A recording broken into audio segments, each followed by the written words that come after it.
Aujourd'hui, le grand défi pour relever par l'Organisation mondiale du commerce, que c'est surtout sur l'équité du commerce entre les continents africains et les occidentaux, et aussi l'équilibre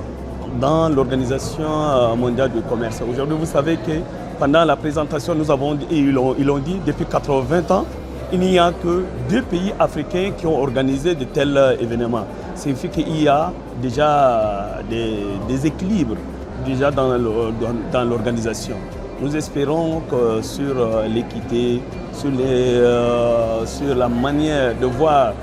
les autres pays se développer, au lieu de voir comme une promotion commerciale que les autres pays fassent envers l'Afrique. Aujourd'hui, il faudrait qu'il y ait l'unité entre les Africains, surtout dans le domaine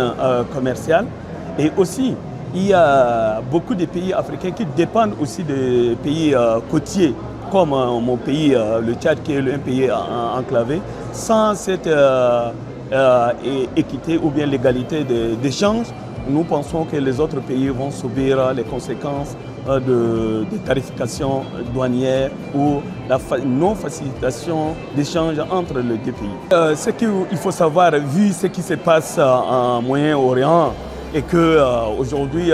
le monde se tourne vers l'Afrique et principalement vers l'Afrique centrale, et que c'est un domaine encore plus vierge, qu'on peut échanger dans plusieurs domaines électroniques ou soit dans le domaine des matières premières qui regorgent les Africains. C'est vrai, il y a de bons discours tenus, mais nous les autres, nous sommes comme les Thomas, nous voulions voir en concret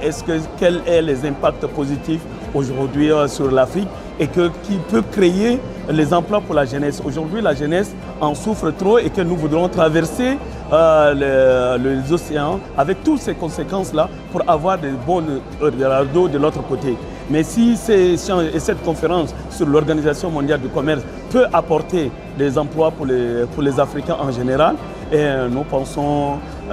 nous pouvons que les saluer, cette ligne directive de nos dirigeants, surtout la volonté politique.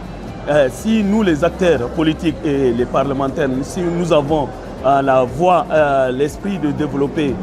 cette organisation, mais il faut qu'il y ait la volonté politique de tout un pays, tous les Africains, par exemple, le président de la République d'ici, le président de la République du Tchad, et ainsi les autres, qu'ils mettent ensemble pour faire un échange ou bien faire cet organe mondial de commerce là, un levier de développement pour chaque pays.